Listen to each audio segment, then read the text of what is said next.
Hi, I'm Andrea Beaulieu.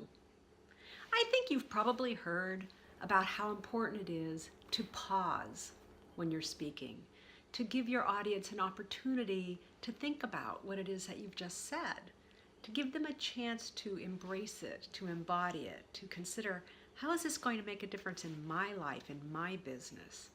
Well, what's interesting is that very same tool of the pause also comes into our own lives.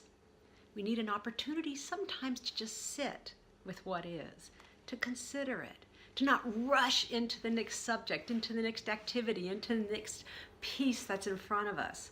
That can be kind of tough, especially if you don't know what's going to happen, to just jump in.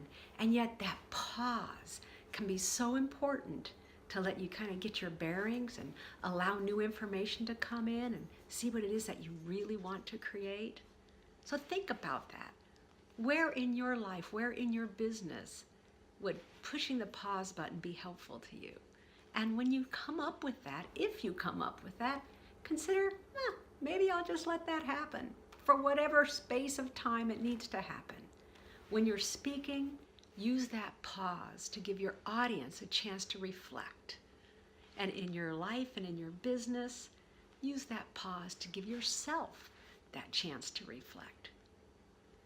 Thanks for watching, and remember, all the world's a stage and all the men and women merely players, so make sure your play is authentically yours.